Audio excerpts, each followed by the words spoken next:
رب العالمين والصلاة والسلام على سيد الأنبياء والمرسلين وعلى عباد الله الصالحين أما بعد فبسم الله الرحمن الرحيم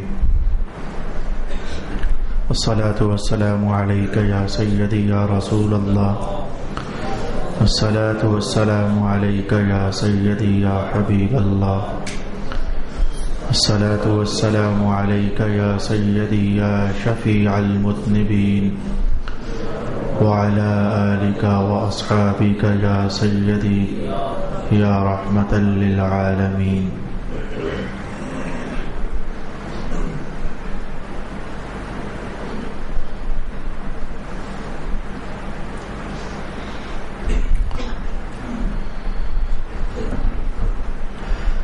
اللہ کے فضل سے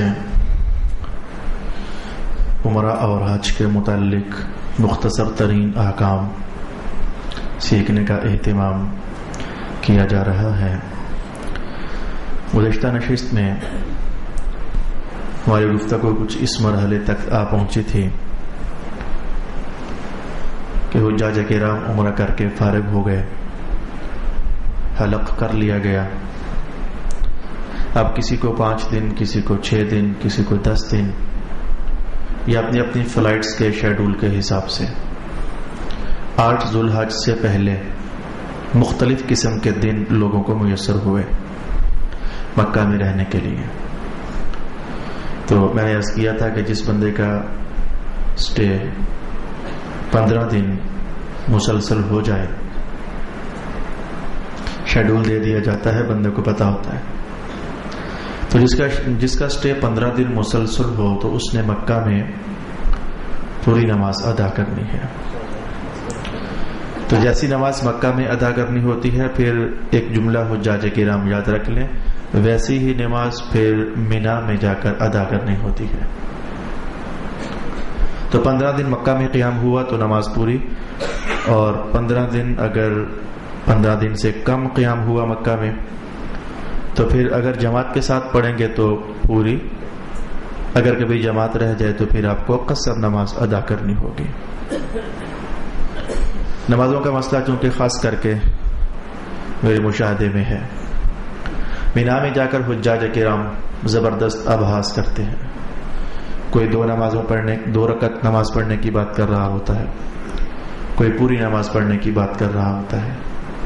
حقیقت الحال سے کم لوگوں کو شناسائی ہوتی ہے کہ کچھ لوگوں کی نماز مینا میں جا کر پوری بنتی ہے اور کچھ لوگوں کی نماز مینا میں جا کر قصر بنتی ہے. دونوں طرح کے لوگ ہوتے ہیں. جو مکہ میں مقیم ہو گئے تو مکہ میں نماز پوری، تو پھر مینا میں جائیں گے تو وہاں بھی پوری. وہ بندہ مکہ والوں کے حکم میں ہو جاتا ہے. مکہ میں مقیم ہونے کا مطلب کم از کم یہ سمجھیے. اور جو شخص مکہ میں مقیم نہ ہو سکا، مکہ میں مسافر رہا، تو وہ جب مینا میں جائے گا تو وہاں جا کر بھی مسافر ہی رہتا ہے، تو وہاں جا کر نماز قصر ادا کرے گا. اس مسئلے کو خاص کر کے میں نے دوبارہ دہرایا. تو ان 6 7 8 10 دنوں میں طواف زیادہ سے زیادہ کیے جائیں. زیارات کی توفیق میسر ہو جائے تو زیارات بہت ساری کی جا سکتی ہے. عمرہ کیا جا سکتا ہے، اگرچہ طواف کرنا زیادہ بہتر ہے، افضل ہے کہ زیادہ سے زیادہ طواف کیے جائیں. انہیں کہتے ہیں نفلی طواف. تو جیسے نماز کے اندر کم از کم نفلی نماز 2 رکعتوں پر مشتمل ہوتی ہے، ایسے ہی طواف کے اندر بھی ہر نفلی طواف 7 چکروں پر مشتمل ہوتا ہے. نفلی طواف کا معنی ہرگز یہ نہیں ہے کہ ایک چکر لگا لیا تو چونکہ نفلی ہے تو ایک طواف ہو گیا. جی نہیں، کم از کم 7 چکروں پر مشتمل ایک نفلی طواف ہوتا ہے. ہر نفلی طواف کے بعد پھر 2 رکعت جو طواف کی خاطر پڑھی جاتی ہیں وہ پڑھی ہی جائیں گی. ساری باتیں واقعی وہی ہیں. استلام بھی کیا جائے گا، صرف احرام کا ہونا کوئی ضروری نہیں. اب اللہ سے توفیق مانگتے مانگتے، امیدیں سجاتے سجاتے حج کا زمانہ آ گیا. 8 ذوالحج ہے آج، تو حج کے لیے احرام باندھا جائے گا آج. 7 ذوالحج کو بھی احرام باندھا جا سکتا ہے، 6 ذوالحج کو بھی احرام باندھا جا سکتا ہے، 1 ذوالحج کو بھی احرام باندھا جا سکتا ہے. جائز ہے، ثواب شروع ہو جائے گا.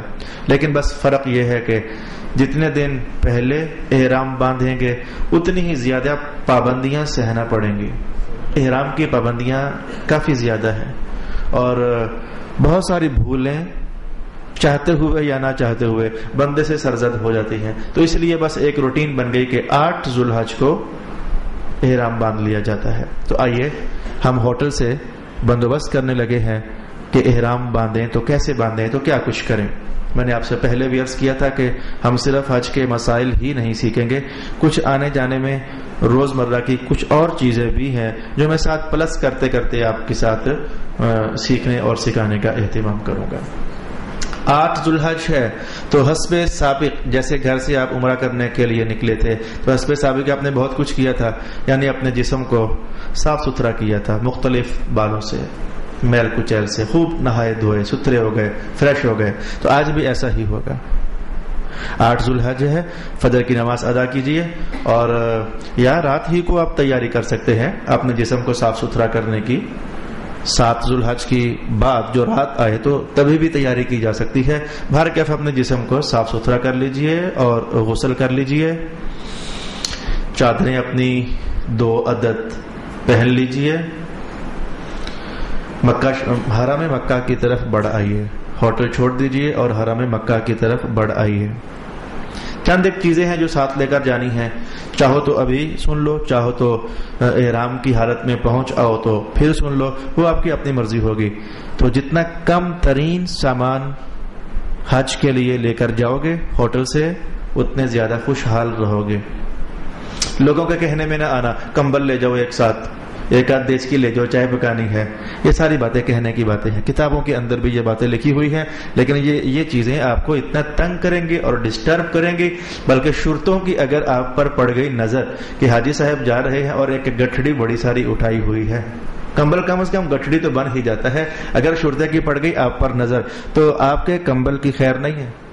میں آپ کو پہلے سے بتا دوں, وہ کمبل پکڑ کر چھین کر پھینک دیں گے. ایک جگہ پر ڈھیروں سارا سامان حجاج کرام کا, آپ کو ایک جگہ نہیں یعنی کئی جگہ آپ کی نظر سے گزرے گا. سامان زیادہ ہو تو دیگر حجاج کرام کو تکلیف ہوتی ہے چلنے میں, بار بار ٹکر ہوتی ہے. میں نے کندھے پر گٹھڑی لاتی ہو تو جو میرے فوراً پیچھے چلنے والا ہے اس کا چہرہ بار بار میرے کمبل سے ٹکرائے گا, چہرہ چھپ جائے گا, حالانکہ چہرے کو چھپانا نہیں ہوتا. یہ گونا گوں پریشانیاں ہیں جس کی وجہ سے وہاں کے جو سپاہی ہیں وہ آپ کا سامان کھینچ کر پھینک دیں گے. تو آئیے ہم گھر سے کیا لے کر جائیں. اگر تو آپ اکیلے ہیں, لیڈیز آپ کے ساتھ نہیں ہیں, تو میں نے آپ سے کہا تھا تولیے کا احرام استعمال کریں. پھر تو آپ کو گھر سے کچھ بھی لے جانے کی ضرورت ہی نہیں ہے. اگر آپ خود اکیلے ہیں تو بس جو تولیے کا احرام پہنا ہوا ہے وہ آپ کے لیے کافی ہوگا. چادر, کمبل یا جو کچھ بھی, اس کی ضرورت صرف ایک مقام پر آتی ہے. میں ابھی سے بول دیتا ہوں, مزدلفہ کی رات. بس آج ہم جب عرفات سے واپس آئیں گے, تھوڑی دیر کے بعد میں بتاؤں گا کہ کب عرفات سے واپس آئیں گے. آج جب ہم عرفات سے واپس آئیں گے تو بس رات کو مزدلفہ میں ہم نے لیٹنا ہے, تھوڑا سا سونا ہے, ذکر اذکار کرنے ہیں اور بس. اور وہ تھوڑا سا 2-2.5-3 گھنٹے بنتا ہے, اس سے زیادہ نہیں. رات کو عرفات سے آتے آتے اور مزدلفہ پہنچتے مغرب سے لے کر 3-4 گھنٹے تو ایسے کھپ کھپ چکے ہوتے ہیں, جگہ ڈھونڈتے ڈھانڈتے, پھر نماز پڑھتے اور پھر کھانا کھاتے پھر چائے پیتے. یہ 3-4-5 کام اکٹھے کرو تو آدھی رات ویسے گزر چکی ہوتی ہے. پیچھے 4-5 گھنٹے بچتے ہیں جس میں آپ نے آرام کرنا ہے. تو ان 4-5 گھنٹوں کی خاطر چادر یا پھر کمبل یا پھر بستر یا پھر چٹائی آپ کو بڑا بوجھل کر دے گی. لہذا اگر آپ اکیلے ہو تو تولیہ کافی ہے. مجھے خود اپنا چونکہ تجربہ ہے, مزدلفہ میں ادھر میدان پر آپ لیٹ جائیں, اوپر کمبل لے لیں, کبھی درویشوں کی طرح لیٹ جائیں, کوئی فرق نہیں پڑتا.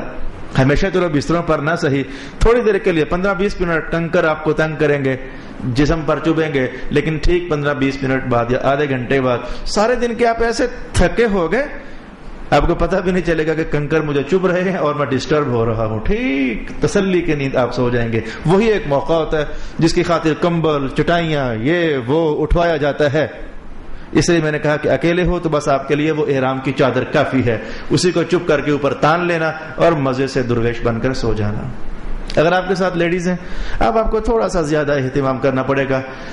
خواتین کا احترام، ان کے جسم کی جو ساخت اللہ نے بنائی وہ مردوں کی طرح ٹائٹ پوزیشن میں تو نہیں ہوتی ہے، لہٰذا ایک آدھ مسلح لیا جا سکتا ہے، بہت مار کا ہوا تو اتنا کچھ سامان ساتھ لے لیں آپ، ایک آدھ مسلح لیا جا سکتا ہے، مسلح نہیں تو نہ صحیح پلاسٹک کی بنی ہوئی ایک چٹائی مل جاتی ہے جو فولڈیبل ہوتی ہے وہ لینا، جو فولڈیبل نہیں ہوتی وہ نہ لینا، فولڈ کرنے کے بعد وہ بالکل چھوٹی سی ہو جاتی ہے تو پکڑی ہوئی ہے ساتھ آسانی سے آپ کے لیے آنا جانا ہو سکے گا، وہ جو گول ہو جاتی ہے وہ نہیں، وہ اتنا لمبا سارا پیس ہوگا آپ کے لیے مشکلات پیدا کرے گا۔ فولڈیبل چٹائی 10-15 ریال کی آپ کو مل جائے گی، وہ لے لینا، ایک چادر صرف لے لینا، وہ بھی اپنی خاتون خانہ کی سہولت کی خاطر، آپ کو ضرورت ہو سکتا ہے کہ نہ پڑے لیکن ان کی خاطر ایک چادر آپ لے لیں۔ تو آئیے 8 ذو الحج ہے، آج بہت سارا چکر میں مینا سے مزدلفہ سے عرفات سے لگا کر آ گیا، کچھ مجبوریاں تھی وہ سمجھانے کی خاطر، تو آج 8 ذو الحج ہے، کیا لیا آپ نے؟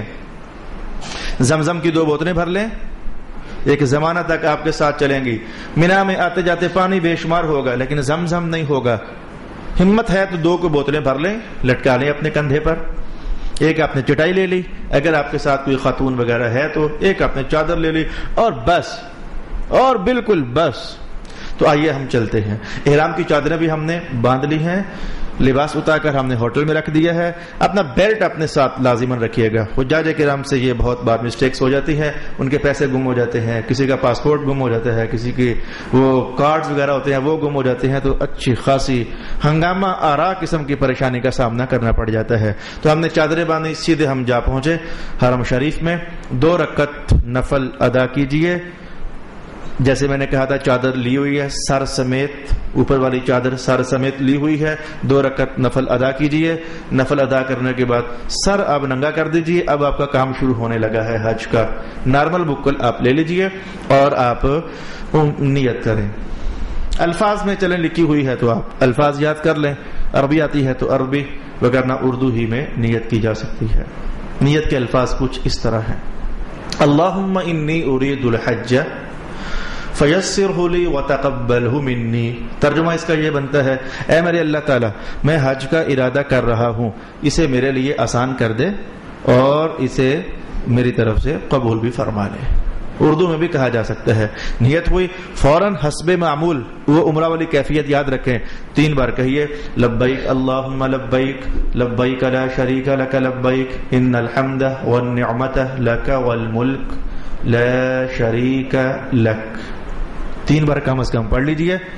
اب آپ حج کے احرام یعنی حج کی پابندیوں میں داخل ہو گئے، بہت ساری حلال چیزیں حسب سابق آپ کے لیے اب حرام ہو گئیں، زیادہ سے زیادہ اب آپ نے تلبیہ کہنا ہے۔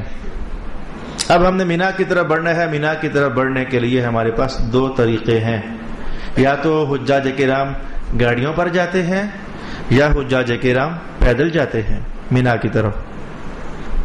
اگر آپ گاڑیوں پر جائیں گے تو کچھ سہولتیں ہوں گی، کچھ پریشانیاں ہوں گی۔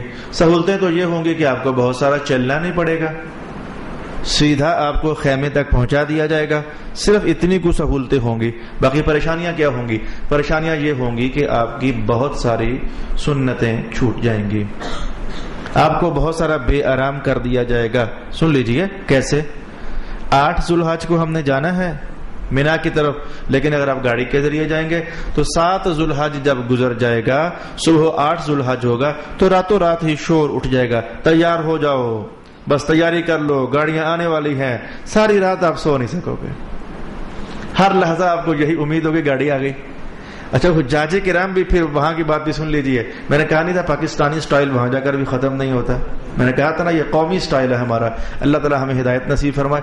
ایسے ہی کوئی حاجی سیڑھیاں چڑھتے چڑھتے اوپر آیا تو آواز لگا جائے گا، گاڑیاں آ گئی، آئی ہوتی ہیں لیکن کسی اور کی، ایسے ہی آواز لگا جائے گا، اور فٹافٹ جو کمرے کے اندر 5 6 7 8 بندے ہوتے ہیں وہ 2 اٹھ کر جاتے ہیں نیچے، گاڑیاں ہاتھوں نے گئی، وہ اٹھ کر جاتے اس لیے ہے تاکہ جگہ مل جائے گاڑیوں میں، تو جاتے ہیں نیچے تو وہ کسی اور کی گاڑیاں ہوتی ہیں، تو واپس آتے آتے یہ باتیں کر رہے ہوتے ہیں، ایسے ہی ہمیں نیچے بھگوا دیا، وہ تو ان کی گاڑیاں تھیں۔ تو یہ ساری رات چکر آپ کے ساتھ چلتا رہے گا، یہ مشکلات ہیں۔ اگر آپ گاڑیوں میں جاؤ گے تو پھر آپ کے لیے یہ مشکلات ہیں، پیدل جاؤ گے تو مزے ہی مزے ہیں، تکلیف صرف اتنی ہے کہ چلنا پڑے گا، بس تو میں تو اپنے دوستوں سے کہتا ہوں جو حج کرنے جا رہے ہو، صبح صبح واک کرنے کی عادت بناؤ اور لمبی ترین واک کرو. حج ٹوٹل واک کا نام ہے، چلنے کا نام ہے. ٹوٹل حج چلنے ہی کا نام ہے. دعا کرنے کی عادت بنائیں، وہاں جا کر آپ سکھی رہو گے. تو پیدل چلنے والے کے لیے سب سے بڑا انعام یہ ہے کہ رسول پاک علیہ الصلوۃ والسلام نے ارشاد فرمایا کہ جو بندہ مکہ سے چلا پیدل مینا پہنچا، عرفات پہنچا، تو پھر واپس جو حج بنتا ہے سارا اس نے پیدل حج کیا، اللہ تعالیٰ اسے ہر قدم پر 7 کروڑ نیکی عطا فرماتا ہے. اور یہ بہت بڑی چیز ہے، بہت بڑی چیز ہے. جو صحت مند حجاج ہیں وہ تو کبھی بھی اس آفر کو میرا خیال ہے کہ ضائع نہیں کرنا چاہیں گے. وہ پیدل چلنے کی عادت تقریباً بنائیں گے. تو گاڑیوں والوں کا حال میں نے آپ کے سامنے رکھ دیا. فیصلہ آپ لوگوں نے خود کرنا ہوتا ہے. لیڈیز والے خاص کر کے وہ لوگ بڑے پریشان ہوتے ہیں جن کے ساتھ والدہ ہیں یا پھر ضعیف العمر لوگ ہیں، انہیں پھر ان کی خاطر گاڑیاں اختیار کرنی پڑتی ہیں. پستے تو بہت ہیں، مجھے پتا ہے، پریشان تو بہت ہوتے ہیں. حج کے دوران ہی کئی بار ان کے دل پر بوجھ بھی آتا ہے کہ آج اگر یہ ساتھ نہ ہوتے تو بڑے مزے ہوتے. یہ ساری باتیں ہیں. اس لیے تو حج کے اندر بہت ساری غلطیاں ہوتی ہیں، لیکن قرآن حکیم نے 2 کو خاص کر کے بیان کیا. ولا فسوق ولا جدال، بھائی لڑنا مت. حج کے دنوں میں لڑنا مت. یہ 2 کیس تقریباً ماں اپنے بیٹے کے ساتھ ہو، بیٹا اپنی ماں کے ساتھ ہو، یہاں بھی کچھ نہ کچھ ہو جاتا ہے. یہ رمضان تو نہیں ہے کہ آپ کہو کہ شیطان بند ہے. شیطان تو پیک ہوتا ہے صرف رمضان میں. یہ رمضان نہیں ہے. شیطان جناب والا آپ کو جاننا چاہیے 7 شرارتیں کرتا ہے. یہاں تک جب خالص شیطان کو پھینٹی لگنی ہوتی ہے، کنکر پھینکنے ہوتے ہیں، تو آپ کو جوش دلا کر وہاں بھی آپ کو نافرمانی کروا دیتا ہے. کیا مراد ہے؟ کنکر یوں پھینکنے ہوتے ہیں، یہ دیکھیں، یہ 2 رکھ کر تو ایسے کنکر پھینکنا ہوتا ہے. تو آپ کے دل میں خیال ڈالتا ہے اچھا شیطان ہے، ذرا اس کو زور سے مارو.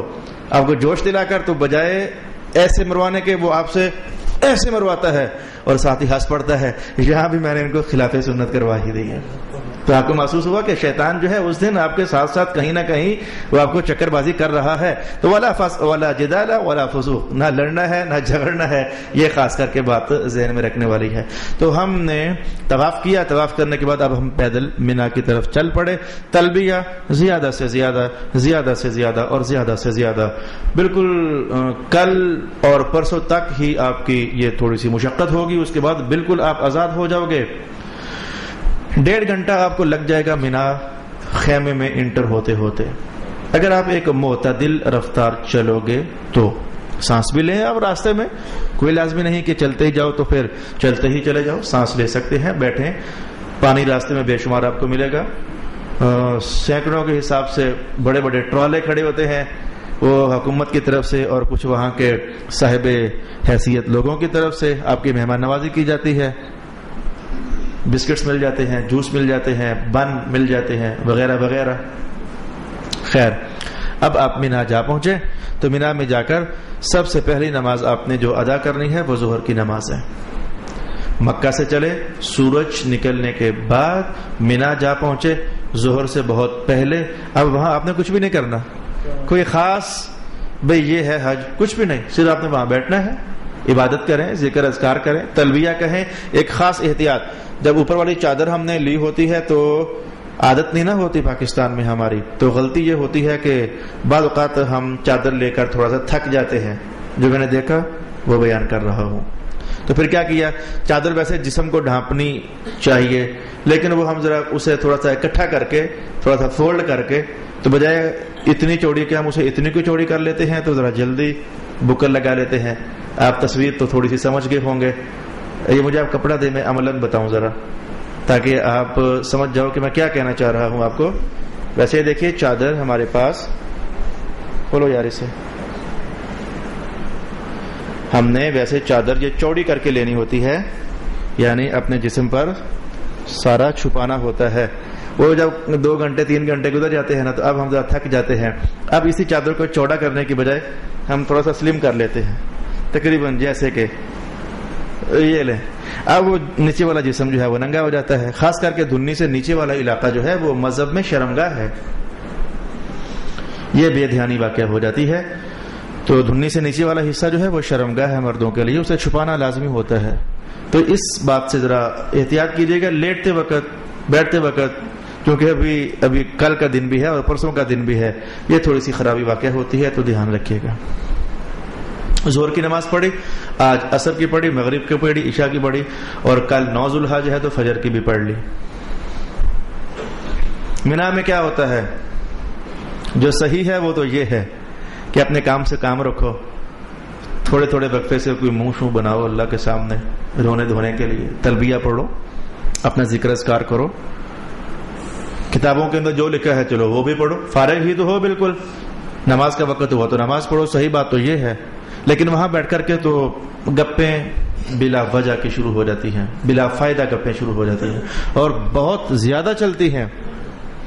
یہاں تک بتا دوں آپ کو، اچھی بات نہیں ہے لیکن میں آپ کو یہاں تک بتا دوں، بیٹیوں کے رشتے بھی وہاں طے ہو جاتے ہیں۔ تو اپنا تعارف کرتے کرتے نا، تو کیا کرتا ہے تو میں کیا کرتا ہوں، تو میری بیٹی کیا کرتی ہے، تیرا بیٹا کیا کرتا ہے، بیٹیوں کے رشتے بھی طے ہو جاتے ہیں۔ آپ کے علم میں یہ چیز نہیں ہے نا، لیکن میرے علم میں ہے، اس لیے وہاں بیٹیوں کے رشتے نہ طے کرنا، کچھ اللہ تعالیٰ سے اپنی محبت کا رشتہ طے کرنا، جس رشتے کو طے کرنے کے لیے آپ وہاں گئے ہوئے ہو۔ سب سے بڑی لڑائی وہاں کیا ہوتی ہے؟ 2 جماعتیں ہو جائیں گی آپ کے ایک خیمے کے اندر، 2 جماعتیں ہو جائیں گی۔ ایک جماعت پڑھنے والے کہیں گے جی 2 رکعتیں پڑھنی ہے، لہذا قصر پڑھ رہے ہوں گے۔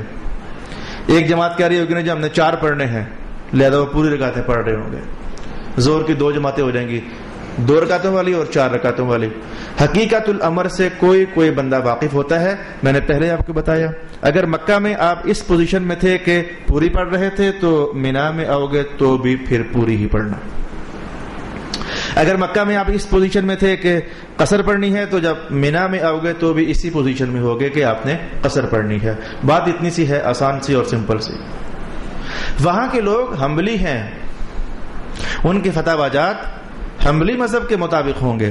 ہم حنفی لوگ ہیں، ہم نے زندگی بھر حنفیوں کے طریقے کے مطابق نمازیں پڑھی، وہاں بھی جا کر اپنے مذہب کو ہمیں بھولنا نہیں چاہیے، فراموش نہیں ہونے دینا چاہیے۔ حدیثوں کے پمفلٹس چھپتے ہیں، وہاں تقسیم ہوتے ہیں۔ رسول اللہ علیہ السلام جب تشریف لائے تھے تو آپ نے 2 رکعت پڑھی تھی، لہذا 2 ہی پڑھو۔ حنفی کہتے ہیں ٹھیک بات ہے، حضور نے 2 پڑھی تھی تو صحیح کیا تھا، آپ مسافر تھے تو مسافر نے 2 ہی پڑھنی ہوتی ہیں۔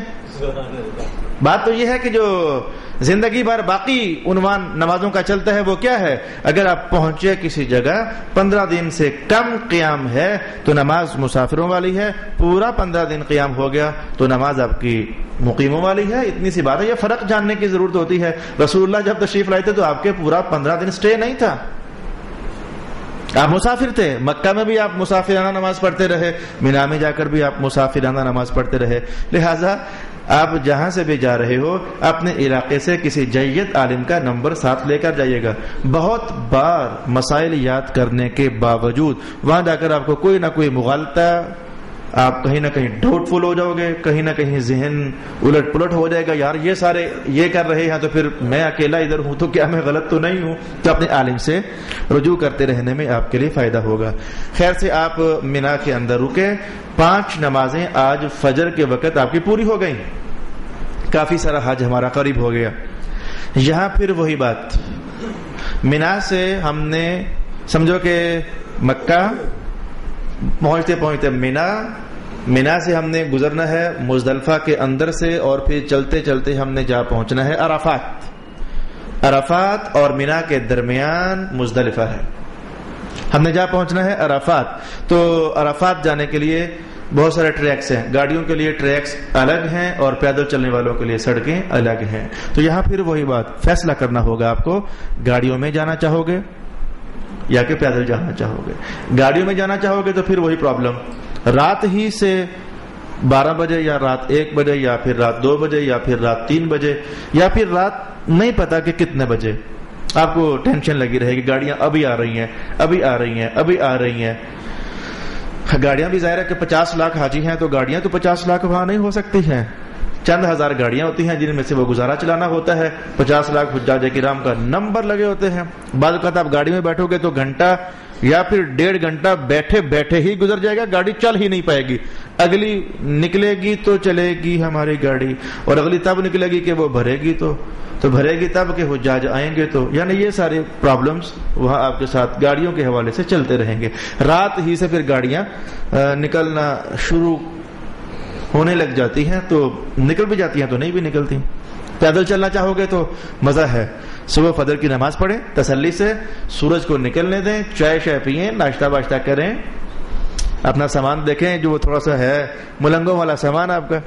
اگر اکیلے ہو تو کچھ بھی ساتھ نہیں ہے سوائے زمزم کی بوتلوں کے, اور خاتون خانہ ساتھ ہے تو چلو آپ نے ایک چٹائی تو اٹھائی ہوئی ہے کم از کم. آپ عرفات کے میدان کی طرف چل پڑے. اب سے لے کر, اب عرفات کی طرف چلے ہو, اب سے لے کر تو پھر آج سارا دن اور آج ساری رات کوشش کرنا کہ کم از کم کھایا جائے اور کم از کم پیا جائے. خاص کر کے آج کا دن اور آج کی رات کم از کم کھایا جائے اور کم از کم پیا جائے. کوئی ایسی شے کھا لینا جو کم کھا کر یوں لگے کہ پیٹ بھر گیا, جیسے کہ وہاں سے آپ کو کیک مل جائیں گے یا پھر چکن پیسز ہوتے ہیں, وہ مینا کے شروع ہی میں بہت بڑے بڑے ہوٹلز ہوتے ہیں, وہاں سے آپ کو مل جائیں گے. تو وہ آئلی ہوتے ہیں, 5 6 7 8 کھانے پر بھی یوں لگتا ہے کہ پیٹ بھر گیا ہے, حالانکہ نہیں بھرا ہوتا ہے, تو آپ کا گزارا چل جائے گا. یہ میری رائے یاد رکھ لیں. اور اس رائے کی وجہ آپ کو بتا دوں, آج کا دن اور پھر آج کی رات عرفات جاتے ہوئے اور عرفات سے واپس آتے ہوئے راستے میں سینکڑوں ہزاروں باتھ روم ہیں, لیکن جہاں بھی آپ جاؤ گے آپ کے جانے سے پہلے ہی 60 70 80 بندے لائن میں لگے ہوں گے پر باتھ روم. اب اس وقت آپ کو بڑی تکلیف ہوگی. بعض اوقات انسان ہے ہم لوگ, پیشاب کی حاجت ذرا زیادہ ہوئی ہوتی ہے, تب آپ کو یہ مشورہ اچھا رہے گا, ہاں جو ہم نے سنا تھا وہ ٹھیک تھا کہ پیٹ آج ہلکا ہی رہے تو اچھا رہے گا. اب یہ مسئلہ نہیں ہے, یہ آپ کے وہاں کی سہولت کی خاطر رائے ہے. جی بھر کر کھاؤ گے تو ٹھیک تو ہے, لیکن پریشانی پھر آپ ہی کو اٹھانی پڑے گی. زمزم رکھا ہوا ہے, چند چند گھونٹ پیتے رہیں, جب ضرورت محسوس ہو, سمجھو چل چل کر پسینہ نکل گیا تو چند گھونٹ اور پی لیں, آخر اس زمزم نے بھی ختم ہو ہی جانا ہے. کتنا کو آپ کے ساتھ 3 4 لیٹر کی 2 بوتلیں آپ نے اٹھائی ہوں گی تو بس ختم. وہاں سے 15 20 ریال کی اسپیشل بوتل ملتی ہے جو پاکستان واپس بھی آ سکتی ہے, رہنے دینا, اسے نہ لینا. خام خواہ سنبھالنے کی ٹینشن لگی رہے گی. پیپسی خالی ہوگی اسے بھر لینا, جہاں ختم ہوئی سائڈ پر رکھ دی, بن پڑی ہوتی ہے اس میں ڈال دی. کم از کم یہ لوڈ تو آپ کا کم ہوگا, وگرنہ وہ بوتل آخری دم تک سنبھالنی پڑتی ہے, اور یہ ایک علیحدہ ٹینشن ہوتی ہے. اور جن ذہنوں کو ٹینشن نہیں ہوتی تو پھر وہ لے لے. یہ تو میں اپنے ذہن کی بات کر رہا ہوں کہ جتنے ہلکے پھلکے رہو گے یہ آنے جانے کا سفر آپ کے لیے آسان رہے گا. تو ہم لبیک اللہم لبیک تلبیہ چل رہا ہے. کوئی مخلص ساتھی ساتھ مل جائے جو باتیں کم کرے اور اللہ کے ذکر کی طرف دھیان زیادہ دے, تو ایسے ساتھی کو ساتھ رکھنا بہت ہی مفید آپ کے لیے ہوگا. ایک رات بلکہ چند 1 گھنٹے کے اندر ہی پہچان لوگے کہ کون زیادہ باتونی ہے اور کون ہے جو اپنے معاملات میں مست ہوا پڑا ہے. چلتے چلتے آپ میدان عرفات کی طرف جا پہنچے. عرفات بہت بڑی جگہ ہے. آپ یوں سمجھ لیجئے جیسے یہ مسجد اس وقت میدان عرفات ہے. تو آپ لوگ مثلا ادھر سے آ رہے ہو, مینا سے نکلے, راستے میں مزدلفہ آیا, آپ نے اسے بھی کراس کیا, آخرکار یہ حدود ہے, آپ میدان عرفات میں داخل ہوئے. سب سے پہلے آپ کو کس نامناسب چیز کا سامنا کرنا پڑے گا؟ سب سے پہلے کس نامناسب چیز کا آپ کو سامنا کرنا پڑے گا؟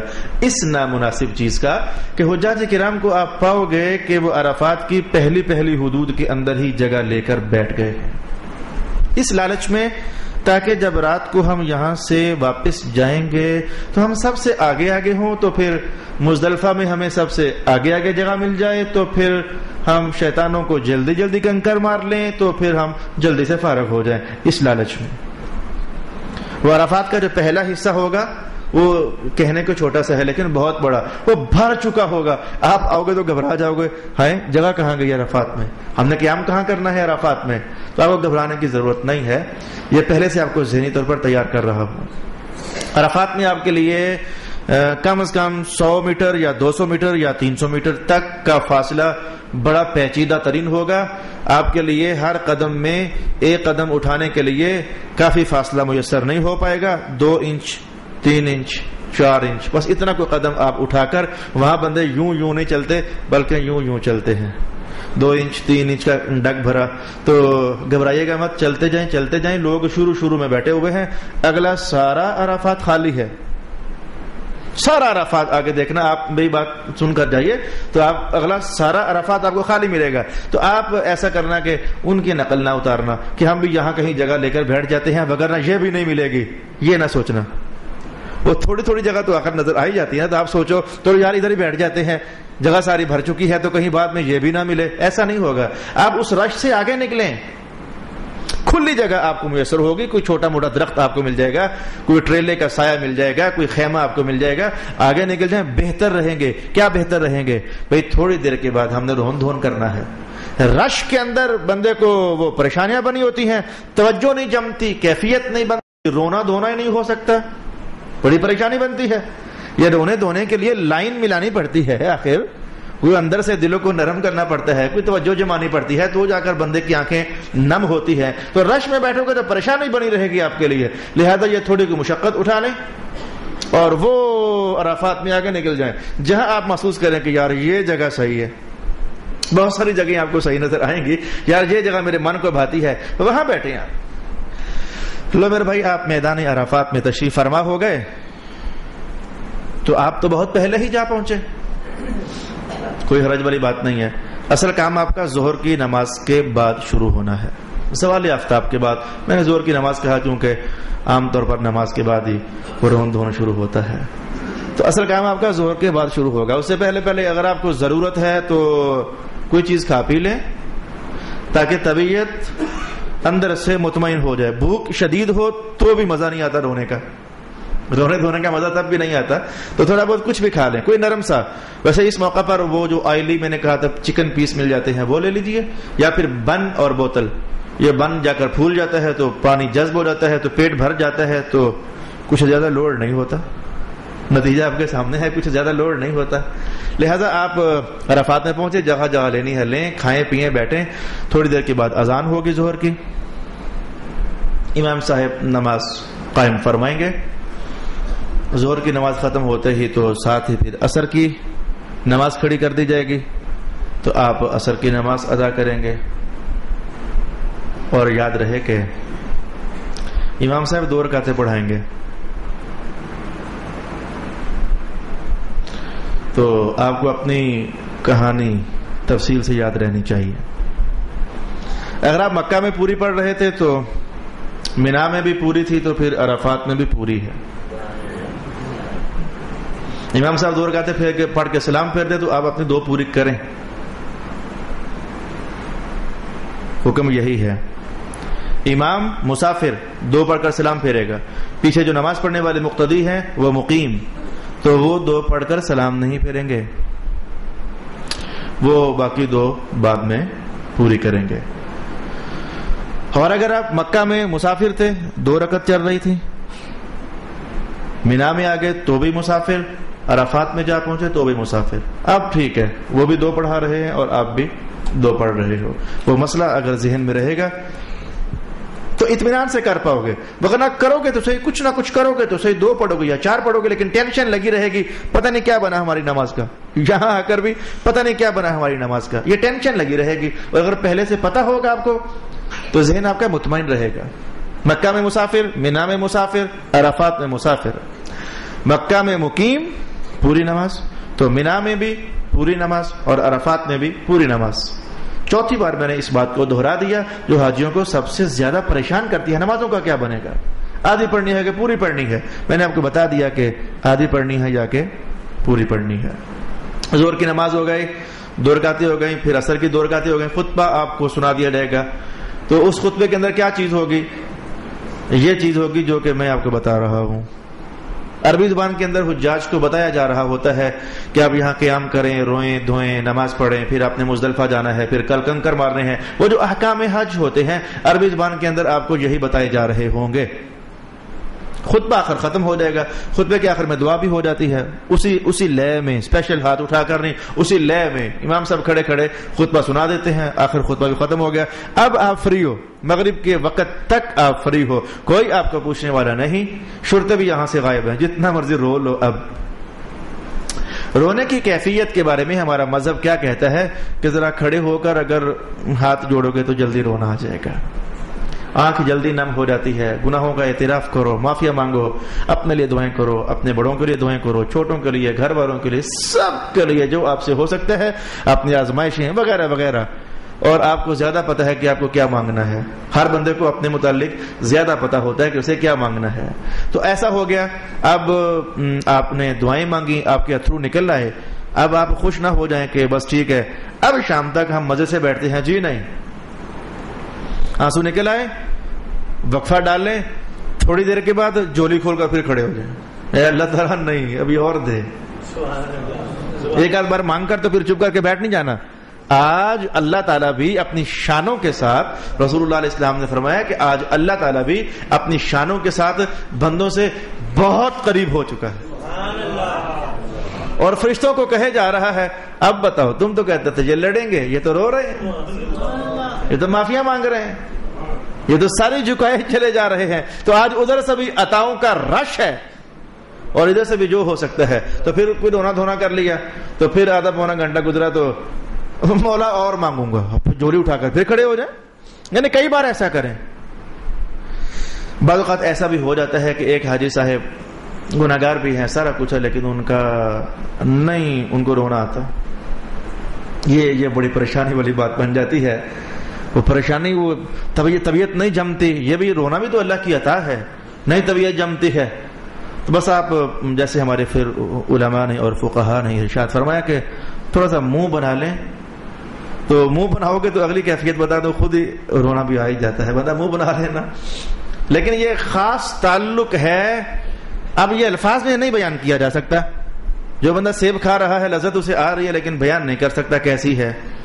سیم کچھ ایسی ہی بات ہے. یہ جو رونے والا مسئلہ ہے یہ واقعی الفاظ سے باہر ہے, میں نہیں بیان کر سکتا. ہر بندے کا اپنے رب سے اپنی ہی نوعیت کا تعلق ہوتا ہے. کسی کا دل ذرا جلدی نرم ہو جاتا ہے, جس کا تعلق ادھر بھی ٹھیک ٹھاک بحال تھا نا, وہاں جا کر بھی ٹھیک ٹھاک بحال رہتا ہے اللہ تعالیٰ کے ساتھ. اور جس کے تعلقات ذرا ادھر کمزور ہوتے ہیں تو بھائی میں کیوں بولوں آگے جا کر ادھر, آپ جانے اور آپ کا رب جانے. سارا دن آپ کا گزر گیا, بار بار روتے دھوتے رہے. اب تھوڑی دیر کے بعد آپ کو تیاری کرنی ہے عرفات کو چھوڑنے کی. آپ کو ترتیب یاد رہنی چاہیے. مینا تھا, پھر اس کے بعد مزدلفہ تھا, اس کے بعد میدان عرفات تھا. اب عرفات سے آپ کو نکلنا ہے کب؟ غروب آفتاب کے فوراً بعد آپ کا کوچ ہو جائے گا. اذان بھی ہوتی ہے تو باقی وہ توپ کا گولا بھی چھوڑ دیتے ہیں تاکہ ذرا ہر طرف خوب آواز پہنچ جائے. یہاں پر بھی تھوڑی سی پریشانی یہ بنتی ہے کہ عصر کی نماز پڑھنے کے فوراً بعد حجاج کرام آہستہ آہستہ اپنے بستر, اپنی چٹائیاں سمیٹ کر, جھاڑ جھوڑ کر کے تو عرفات کے پہلے کنارے سے قریب ہونے کے لیے رش بنا دیتے ہیں ٹھیک ٹھاک قسم کا. اتنا رش کہ شہد کے چھتے پر بھی جو ہے وہ شاید کم ہو, اتنا رش بنا دیتے ہیں تاکہ جلدی سے نکلیں. تو آپ کو جلدی کرنے کی کوئی ضرورت نہیں ہے. بات مان لو گے تو فائدے میں رہو گے. کیا کرنا ہے جا کر, یہ سارے بھی جا کر عرفات میں رک جائیں گے مزدلفہ میں, تو آپ نے بھی جا کر مزدلفہ میں رکنا ہی ہے تسلی سے. یہ جو گھنٹہ بھر ہے عصر سے لے کر مغرب تک, وہ تیاریوں میں حجاج کرام ضائع کر دیتے ہیں. تیاریوں میں اب جانا ہے جانا ہے جانا ہے, گھنٹہ ضائع ہو گیا. حالانکہ جو آخری لحظے ہیں بندہ بار بار اللہ سے اس موقع, وہی تو موقع ہے مولا پھر اب میں جا رہا ہوں, تو پھر کیا اب بھی نوازش نہیں؟ کوئی انداز بناؤ نا اپنے رب کے ساتھ. اب تو میں جا رہا ہوں مولا, کب سے آیا ہوا ہوں, جھولی کھولے تیرا ملنگ فقیر مولا, تو اب بھی کیا پھر نوازش نہیں؟ یہ تو خاص موقع ہیں اور خاص لحظے مانگنے کے. آپ اپنی عبادت میں مصروف رہیں, چلے جائیں گے, کوئی پریشانی والی بات نہیں ہے. دن بھر جو دوسری غلطی میں نے حجاج کرام کی ہاں پائی, اگر آپ کو کسی ٹریلے کے پاس جگہ مل گئی تو آپ یہ بات پاؤ گے کہ رونا دھونا چھوڑ کر, توبہ استغفار چھوڑ کر, دعائیں شوائیں چھوڑ کر, پاکستانی سٹائل ایک ڈبہ لیا تو پھر ایک اور لیا تو پھر ایک اور لیا تو پھر بہت سارے ڈبے لیے, جوس نکالتے گئے پیتے گئے. پانی اس میں ہوتا ہے, ڈبے میں کیا ہوتا ہے سن لو, بسکٹس, جوس, پانی, دودھ یا لسی کا چھوٹا سا پیک, کیک, بس. تو ڈبے لیتے چلے گئے, بند, پانی پھینکتے چلے گئے, جوس پیتے چلے گئے. کتنی غلط سی بات ہے. رزق ضائع کر رہے ہو, آج بھی رزق ضائع کر رہے ہو. رزق ضائع کرنے کا گناہ اپنے سر چڑھا رہے ہو, اور اپنا مہنگا ترین وقت وہ جوسوں کے ڈبوں پر لگا رہے ہو. آپ کو شاید یہ میرا کہنا اچھا نہیں لگ رہا ہوگا، لیکن مجھے بھی اچھا نہیں لگتا جب میں نے وہاں یہ دیکھا کہ اتنا مہنگا وقت ہمارا یوں کھپ رہا ہے اور ہمیں احساس تک نہیں ہے. مجھے بھی اچھا نہیں لگا تھا، اس لیے میں نے آپ کو یہاں موقع پر ہی بتا دینا چاہا. جو گھر سے لائے ہوئے 4 5 6 7 8 چکن پیسز کھا لینا، لیکن اپنا ٹائم ادھر ضائع نہ کرنا.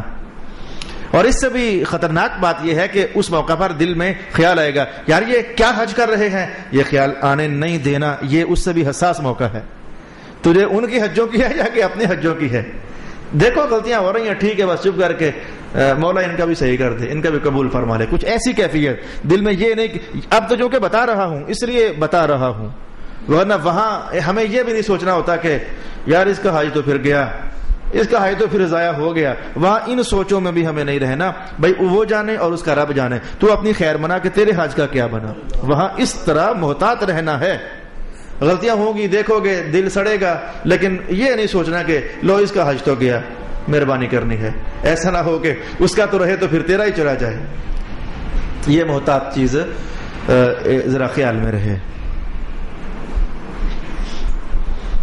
میدان عرفات مغرب کی نماز کے بعد آپ نے چھوڑ دیا، مغرب نہیں پڑھنی.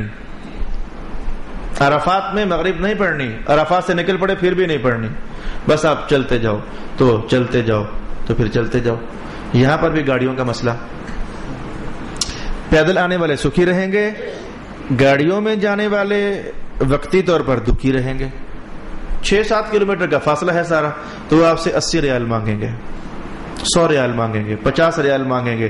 آپ تو ایک بار کڑوا ترین گھونٹ بھر کر رہ جاؤ گے یار یہ 5 کلومیٹر فاصلہ اور 80 ریال 100 ریال یعنی 2200 روپیہ 250 روپیہ. ان سوچوں میں آپ کو پریشانی ہو جائے گی. تو اس لیے چپ کر کے پیدل چلے جانا، یا پھر جو آپ کی باقاعدہ گاڑیاں ہوں گی ان میں بیٹھنا. لیکن پیدل چلنے والے سکھی رہیں گے، جلدی پہنچ جائیں گے اور آسانی سے پہنچ جائیں گے. تلبیہ ابھی بھی آپ کا جاری ہے، دعائیں آپ کی ابھی بھی جاری ہیں. کچھ طلب ہے تو کھا پی لے. راستے میں آپ کو چھوٹے موٹے ٹھیے لگے ہوئے نظر آئیں گے، پھل کے، فروٹ کے یا نارمل درجے کے کھانے وانے کے. طلب ہو تو لے لیں، باقی آپ آگے چلتے جائیں. عشاء کا وقت شروع ہو جائے گا، آپ ابھی تک مزدلفہ نہیں پہنچو گے. عشاء کے وقت کو آدھا پونا گھنٹہ گزر جائے گا تو اب آ کر آپ مزدلفہ کی حدود میں داخل ہو گئے. مزدلفہ بھی جیسے یوں سمجھو کہ پلاٹ ہے، بہت بڑا سارا. پلاٹ کہنے سے وہ تصویر نہیں بنتی، وہ پورا شہر نما پلاٹ ہے.